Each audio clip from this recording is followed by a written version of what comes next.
It was May 1941. The Second World War was raging across Europe.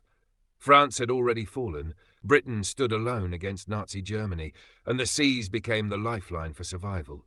Convoys carried food, fuel, and weapons from the United States and Canada, and without them Britain would starve into submission.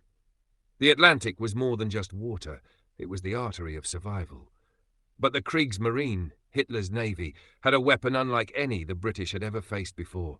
A battleship so massive, so powerful, and so feared that its very name carried weight across the oceans. It was the Bismarck. Named after Otto von Bismarck, the man who unified Germany, this battleship represented Nazi engineering at its peak. Launched in 1939 and commissioned in 1940, the Bismarck displaced over 50,000 tons when fully loaded, stretched more than 820 feet long, and carried armour so thick that many believed it was practically unsinkable.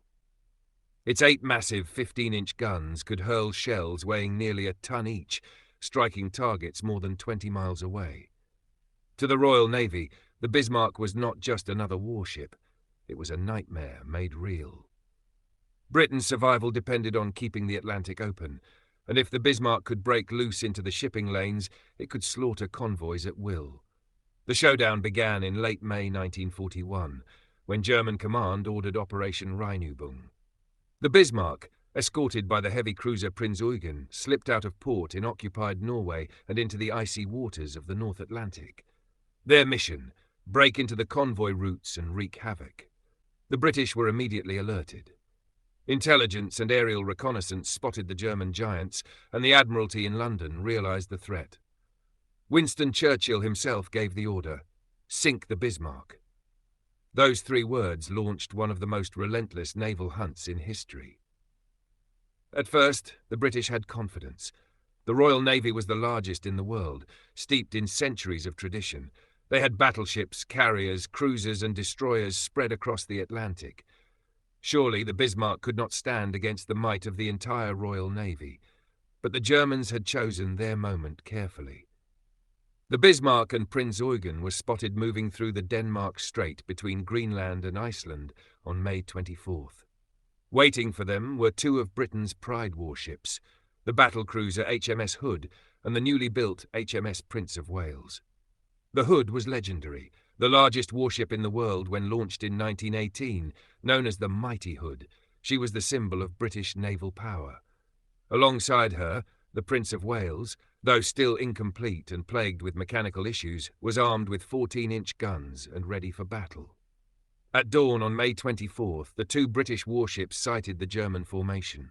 The icy winds whipped across the grey sea, and visibility was poor. But within minutes, both sides prepared for a duel that would shock the world. The opening salvos thundered across the ocean. Hood fired first, her massive 15-inch guns roaring, followed by Prince of Wales. The Bismarck answered with devastating precision. The range closed rapidly, the ships manoeuvring for advantage. Then disaster struck. At 6 a.m., less than 10 minutes after the battle began, a German shell from the Bismarck slammed into the Hood. It penetrated her thin deck armour near the rear magazines. A moment later, the unthinkable happened. The ship's magazines detonated in a colossal explosion. In an instant, the pride of the Royal Navy was torn apart. A column of flame and smoke shot hundreds of feet into the sky. Within 3 minutes, the Hood was gone, broken in 2, sinking beneath the waves. Of her crew of 1,418 men, only 3 survived. The Royal Navy had just lost its greatest warship, and the blow was catastrophic. News spread rapidly across Britain. A nation that had withstood the Blitz, the bombing of its cities, now reeled in disbelief. How could the mighty Hood, symbol of British naval supremacy, be destroyed so quickly? The answer was clear. The Bismarck was no ordinary enemy. It was the most dangerous battleship afloat. But the battle was not over. Prince of Wales, though damaged and suffering gun malfunctions, continued the fight. She landed several hits on the Bismarck, damaging fuel tanks and slowing her speed. But alone against both Bismarck and Prinz Eugen, she was forced to retreat under heavy fire. The Germans, for the moment, had won a stunning victory. They had sunk the Hood and damaged the Prince of Wales, but the Bismarck herself had taken serious hits. Her fuel supply was compromised, and she began leaking oil. leaving a visible trail across the Atlantic. The hunter had become the hunted. The Royal Navy, enraged by the loss of Hood, now committed everything to bring down the Bismarck. Battleships, cruisers, and aircraft carriers were diverted. Destroyer flotillas were dispatched. Churchill repeated his command: sink the Bismarck, whatever the cost. What followed was one of the greatest naval chases in history. The Bismarck raced toward the safety of occupied France, hoping to reach air cover from the Luftwaffe. The Royal Navy scrambled desperately to intercept her before she could slip away. For days, the chase stretched across the stormy North Atlantic. British ships shadowed the Bismarck at great distance, using radar and aircraft to maintain contact. Every hour mattered. If the Bismarck reached France, she would be repaired, refueled, and unleashed again. On May 26th, the critical moment came. British carrier HMS Royal launched Swordfish torpedo bombers, biplanes so outdated that some German sailors laughed at them. Slow, fabric-covered, and vulnerable, they seemed like relics of the First World War. But what happened next shocked everyone. The Swordfish pilots, braving fierce anti-aircraft fire, pressed home their attack. One torpedo struck the Bismarck squarely in the stern, jamming her rudder. Suddenly, the most powerful battleship in the Atlantic could not steer properly. The Bismarck was doomed. With her steering crippled, she could only circle helplessly. She was trapped, unable to escape the Royal Navy's tightening noose. At dawn on May 27th, the final battle began. The British battleships HMS King George V and HMS Rodney closed in, supported by cruisers and destroyers. The sea erupted in thunder. Rodney opened fire with her 16-inch guns, unleashing a storm of steel. King George V joined in. Shell after shell pounded the Bismarck. Her superstructure shattered, her guns were silenced one by one, and fires raged across her decks. The battle raged for nearly 2 hours. Yet the Bismarck refused to sink. Her crew fought desperately, manning what weapons they could, even as their ship disintegrated around them.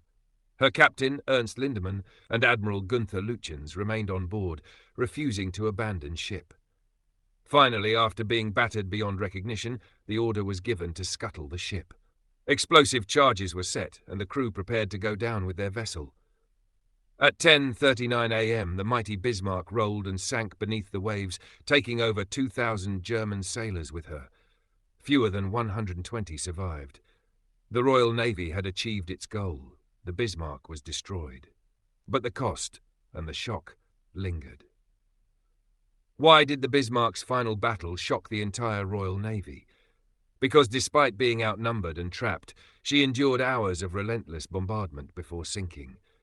Because her earlier destruction of the Hood had shattered British pride. And because her story proved that even the most powerful fleet in the world could be humbled by a single ship. The Bismarck had sailed for only one mission, but in that time she had shaken the foundations of naval warfare. Her destruction became a symbol of Britain's determination, but also a sobering reminder of how fragile supremacy at sea could be. Even today, the wreck of the Bismarck lies deep in the Atlantic, a twisted reminder of those desperate days in 1941 when one battleship nearly changed the course of the war.